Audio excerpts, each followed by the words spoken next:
You are Locked On Bulldogs POSTCAST, part of Locked On Sports Atlanta on the Locked On Podcast Network.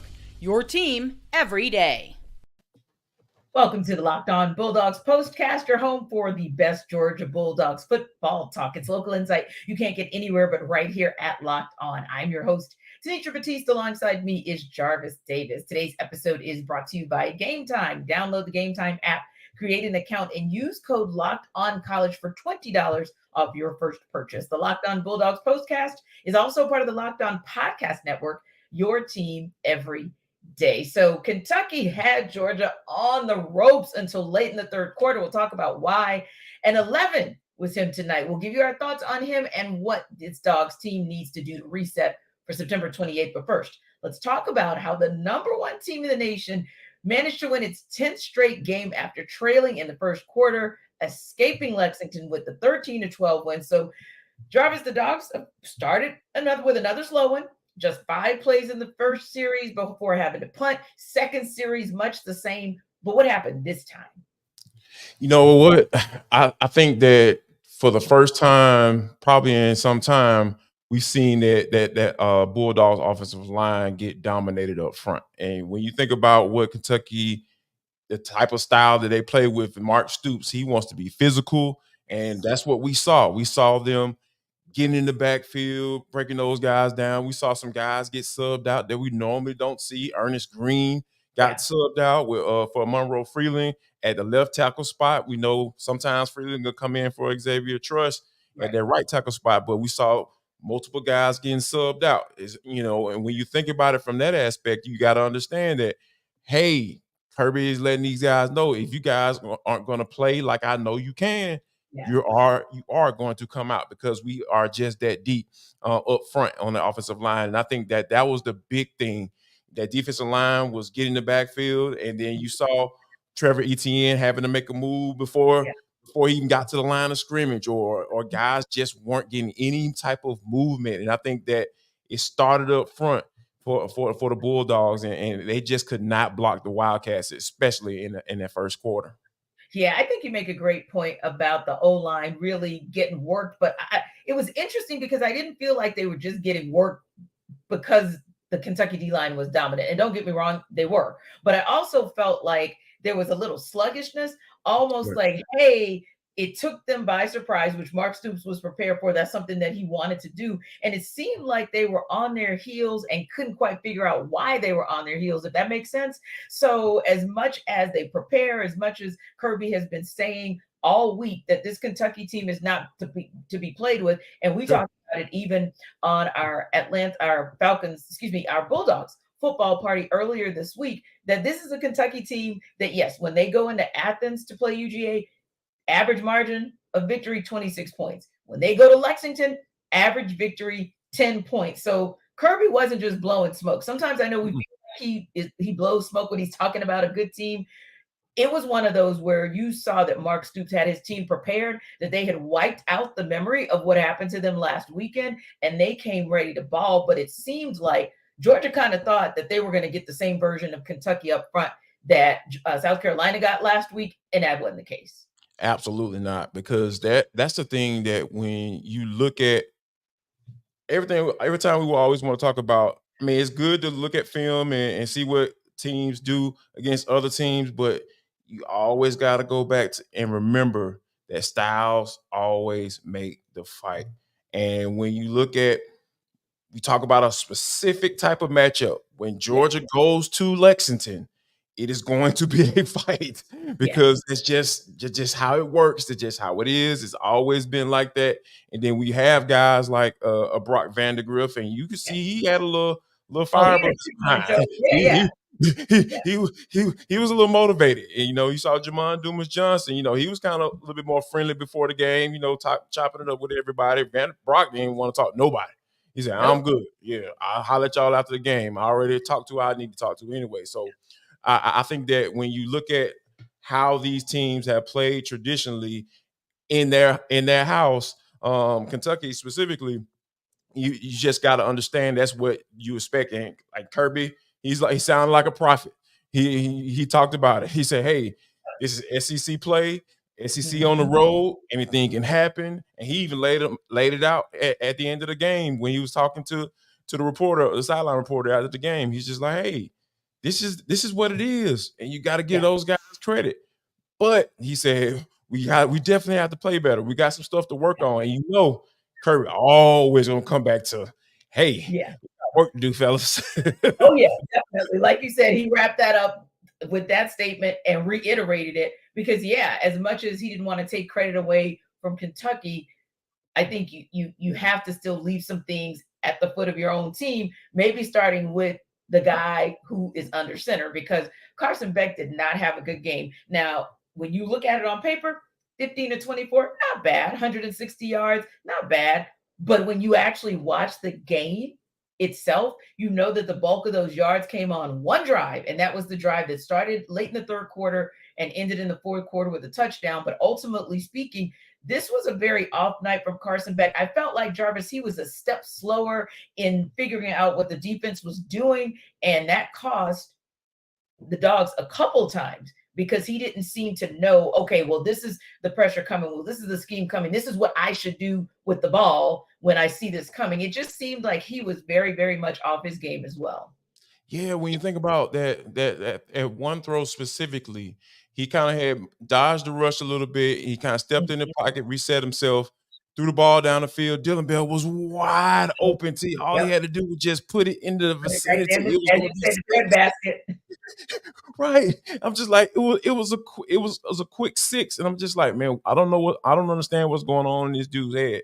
Because I even tweeted out during the game, I was just like, hey man, did you take some NyQuil before the game? Because he was just a step slow or a couple of steps slow. It just seems weird.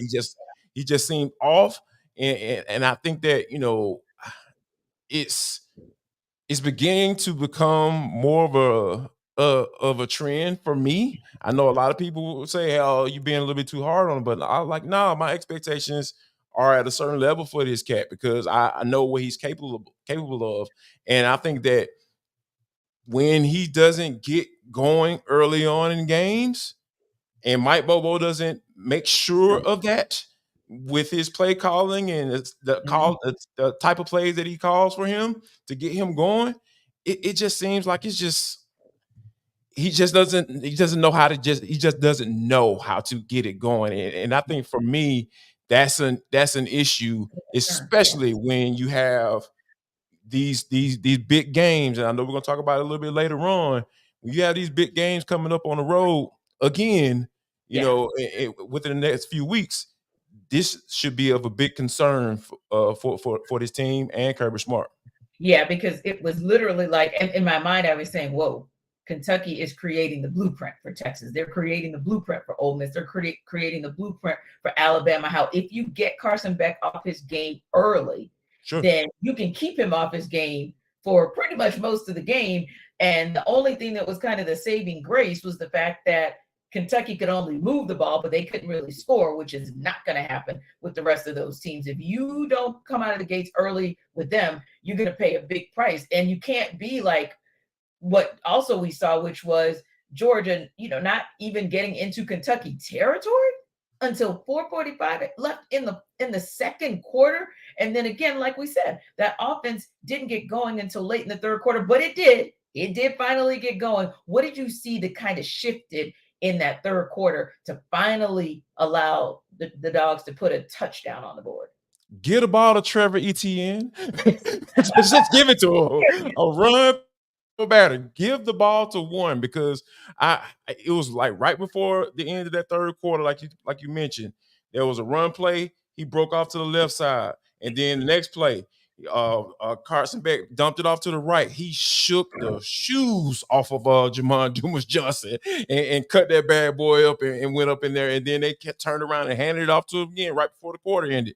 So when you think about just that sequence of plays, I'm just like, this is the guy you got to run your offense through. I know I always talk about how Carson Beck got to get things going, but when in doubt, get the ball to one, because you know he can make a play for you.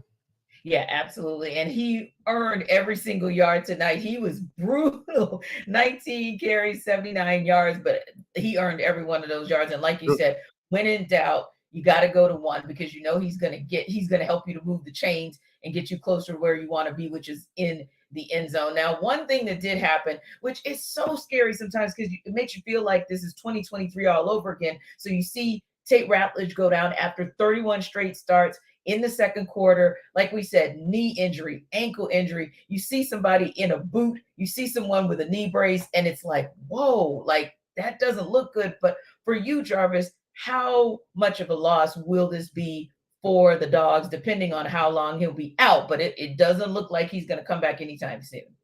You talk about a preseason All-American. Hey, you talking about a guy that looked at it as probably one of the best guards coming out, that's going to be eligible for the NFL draft in 2025. So when you think about losing a player of that caliber, of that ilk, it means something. However, I will say this. Yeah. They do have a guy in Michael Morris that is, I'm not saying he's just as good as Tate, but he is a viable starter in the SEC. We understand that. So I think that, I feel like they'll be fine. But when you lose a guy that has been around for so long, he's a really good football player. I'm talking about leadership from a leadership standpoint. Yes. You understand what he brings to the table in that area. So, it's going to be a loss for sure.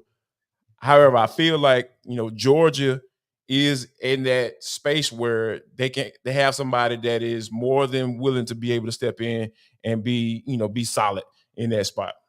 Yeah, and the good thing is they're going into a bye week, so that gives them a little bit of time to kind of reset. But there's one guy in particular on the defensive side of the ball that does not need to reset at all. We'll go between the hedges to discuss.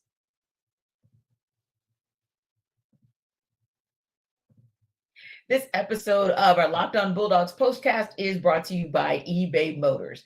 Passion, drive, and patience, that's the formula for winning championships, and it's also what keeps your ride or die alive. And if you watched that Georgia-Kentucky game tonight, man, you absolutely had to be patient for this team to get in gear, get driving, and have their passion move them into a victory. Now, eBay Motors has everything you need to maintain your vehicle and level it up to peak performance. Superchargers, roof racks, exhaust kits, LED headlights, and more. Whether you're into speed, power, or style, eBay Motors has you covered. With 122 million parts for your number one ride or die, you'll always find exactly what you're looking for. And with eBay Guaranteed Fit, your part is guaranteed to fit your ride every time or your money back. So keep your ride or die alive at ebaymotors.com. Eligible items only. Exclusions do apply. eBay Guaranteed Fit is only available to U.S. customers. This episode of our Locked On Bulldogs postcast is also brought to you by LinkedIn Jobs. So when you're hiring for your small business, you want to find quality professionals that are right for the role. That's why you have to check out LinkedIn Jobs. LinkedIn Jobs has the tools to help find the right professionals for your team faster and for free, because it's not just a job board. It helps you hire professionals you can't find anywhere else, even those who aren't actively searching for a new job, but might be open to the perfect role. In a given month, over 70% of LinkedIn users don't visit other leading job sites. So post your job for free at linkedin.com/lockedoncollege. That's linkedin.com/lockedoncollege to post your job for free. Terms and conditions do apply, but post your job for free and do what 2.5 small businesses are doing, and that's using LinkedIn Jobs for hiring.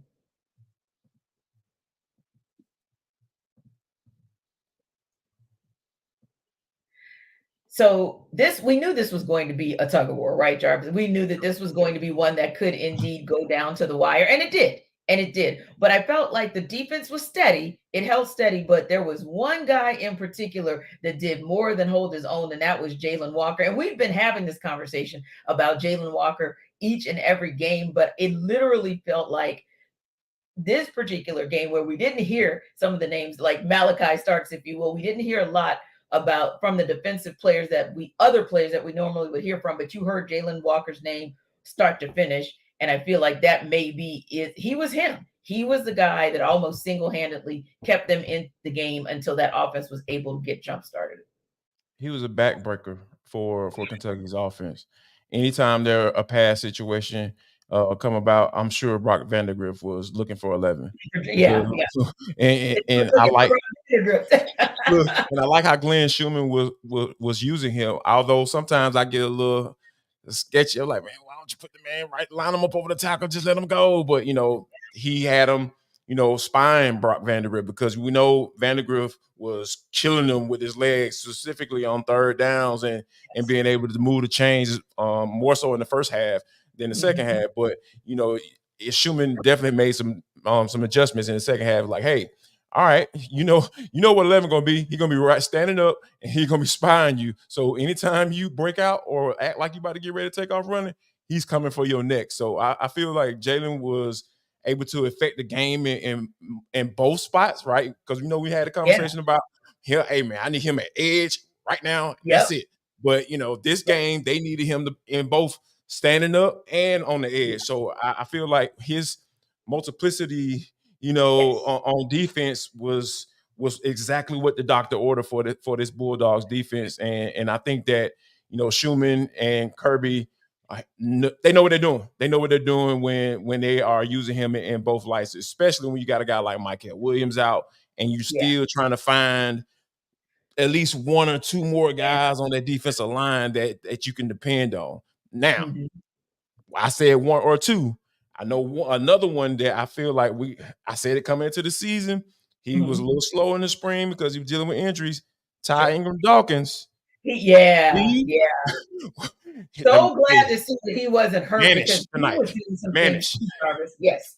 He was doing grown folk stuff. And so when he went down, it was like, no, we need him to come back because, like you said, it was really a 1-2 punch from them. And I felt like, especially in the second half, this is where you have an appreciation for Kirby Smart. And like you said, give credit to Glenn Schumann, because little tweaks to that defense and how they approached and attacked Brock Vandagriff, it made so much of a difference in that second half, really slowed down drives, stalled drives, if you will. And the reason I think that's going to be so important as well is, like you said, they're going to go on the road. We'll talk about that in a minute, but not just go on the road, but they're going to go on the road with some very mobile some very mobile quarterbacks. So they're going to have to, could be facing Arch Manning. Let's just be honest. And we saw him with some wheels tonight when Quinn Ewers went down. So Jalen Milroe, we already know that nightmare from last season, and Jackson Dart as well. So I think that's what I also liked about how Glenn Schumann and Kirby Smart decided to utilize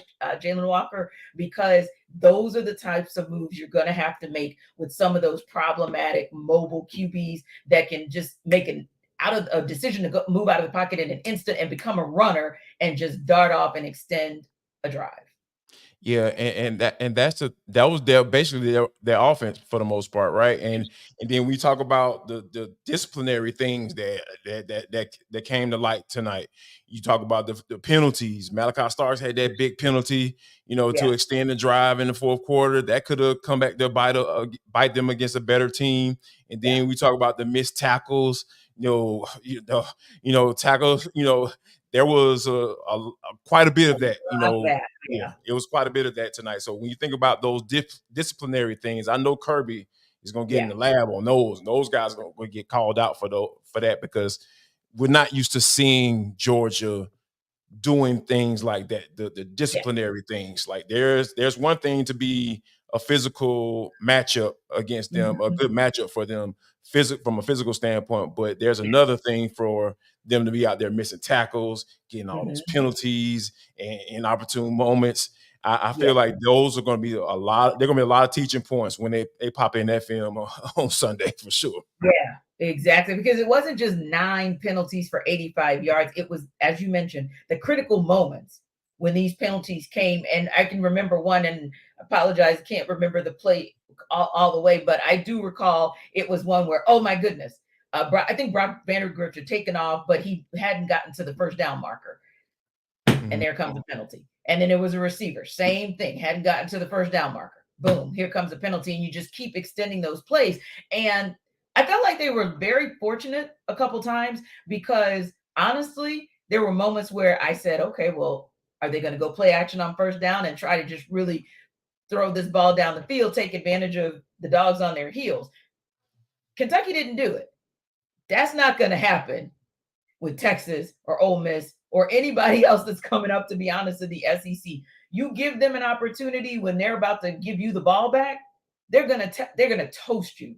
on first down and make you absolutely pay for some of those mistakes. So like you said, you know that the fundamentals, especially in that first half, weren't quite what we're accustomed to seeing. So that's probably going to be a very, very much an emphasis or focus for this team during their bye. Now, Georgia did play kind of like a bend, don't break as well, just continuing on that point that we're making, where we're accustomed to seeing them dominate, and we're accustomed to seeing them dominate from one first quarter opening kick all the way to double zeros, but it didn't feel like that tonight. It felt more like a bend don't break type of defense.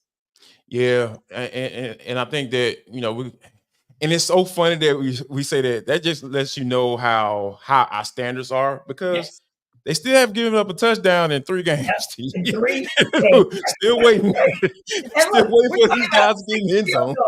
Exactly. 6 total field goals. And listen to us breaking this thing all the way down. But like you said, it's because when you got all Americans and you got players who could go top 10, one of which, of course, Michael Williams is out, but one of which that could even go number 1, and Malachi starts doing unbelievable things. Yeah, we have expectations. We sure do. So yeah, it was just frustrating and disappointing, like we talked about before we got the show started, because our expectations are high, because we know what they're capable of.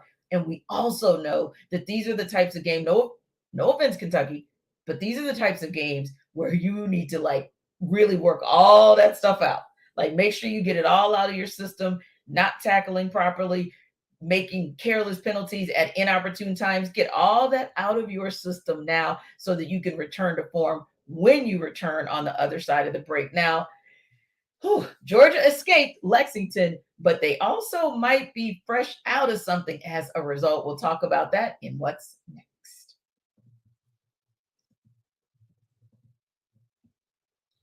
This episode of our Locked On Bulldogs Postcast is brought to you by Factor.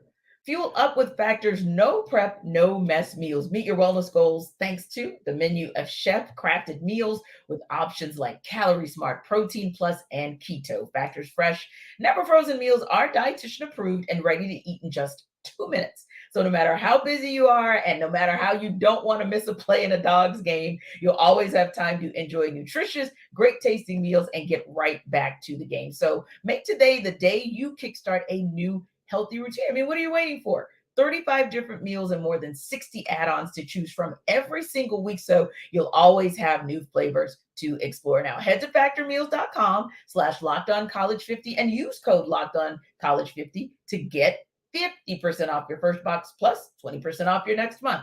That's code LockedOnCollege50 at factormeals.com/LockedOnCollege50 to get 50% off your first box plus 20% off your next month while your subscription is active. So go get healthy with Factor Meals.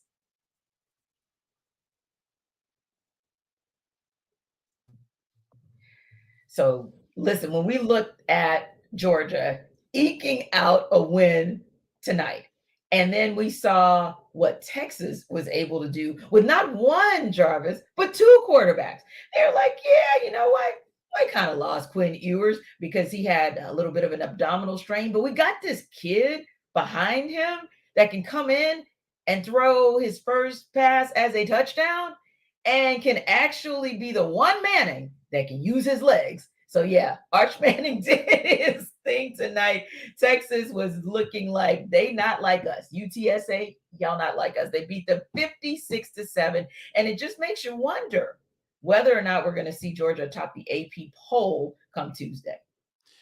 Oh, wow. This, as much as I want to ride that hype train, I'm going to try to slow that bad boy down too. Because here's the thing. You mentioned the opponent, UTSA.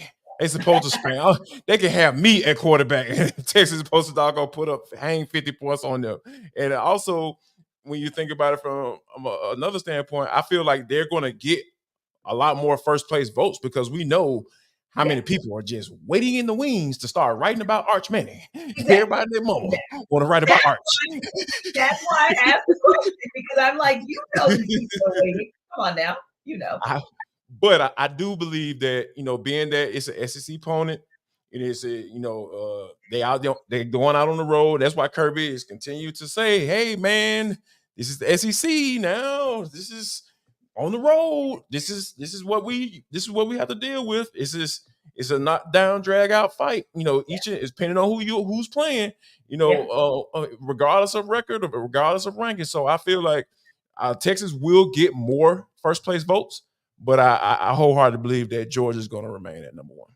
Yeah, and sometimes I think you kind of feel like Georgia doesn't get its credit, even when it's in like the number one ranking, because I think I heard this promo even like the first week, and then I heard it again this week where it was like Clemson takes on Georgia and Kentucky takes on Georgia, or like not number one Georgia. And I'm thinking to myself, man, y'all might be the most disrespected number one ever. So I don't know if we got a little bias in there, but I just feel like sometimes they get disrespected. But to your point, this is the first time in the history of polls, essentially, that one conference has had 6 teams in the top 7. In fact, no conference has even ever had that many teams in the top 5. So like you said, that SEC bias may still be there in terms of like, yeah, this is Kentucky, an SEC team. So that win, albeit a close one, it still counts for something.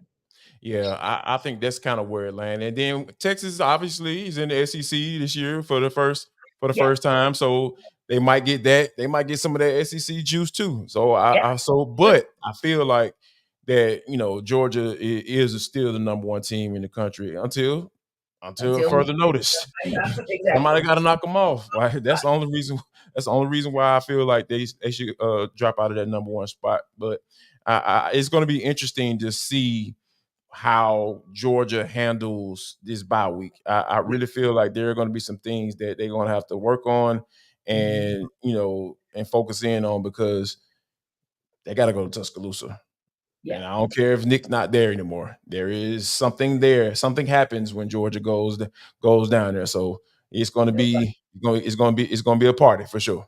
Yeah, because everybody tried to pump up, hey, Wisconsin, it's a Big Ten matchup, and wow, how's Alabama going to deal with that?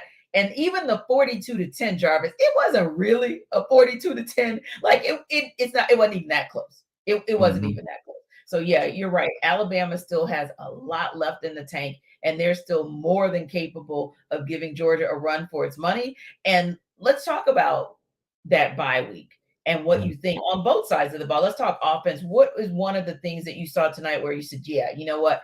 That's something that maybe and you know what, Jarvis, let me say it this way. Not even just tonight, but has there been anything that you've seen consistently in these first 3 weeks of play and this opening up of SEC play that you want to see this offense work on? Carson just has to get that rhythm down early on in games. And I don't mind them throwing the ball on first down or second down.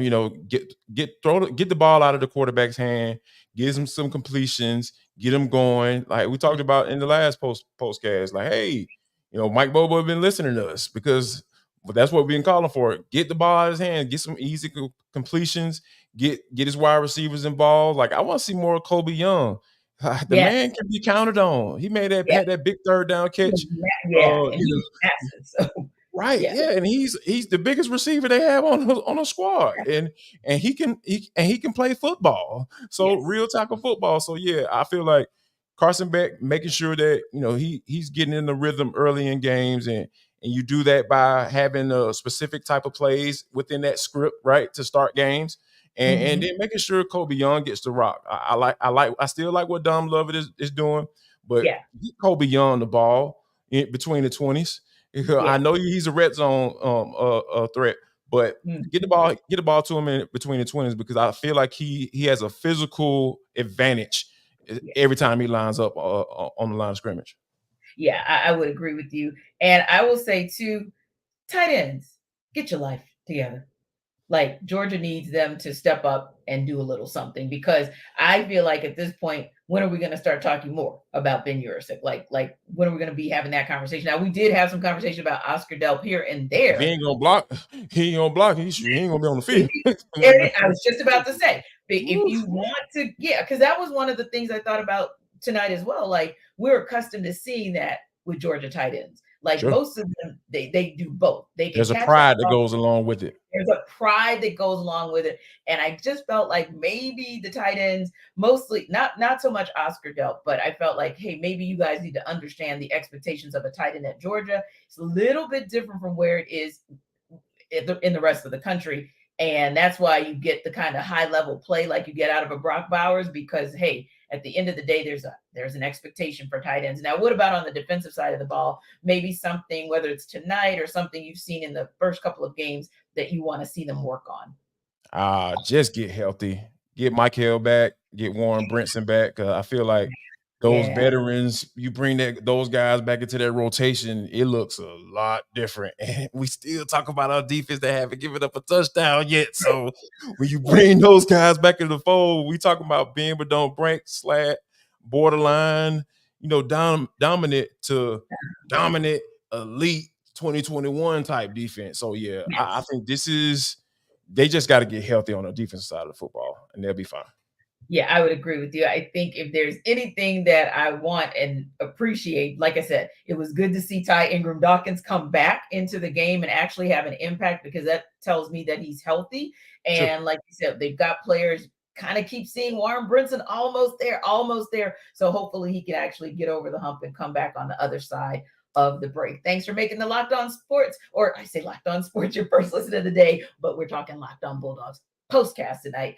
And be sure to, of course, then stop by the Atlanta Football Party, the Dogs edition, for your second listen. Also, be sure to like and subscribe to our YouTube channel. We're free and available wherever you download your podcasts. We will see you on Tuesday.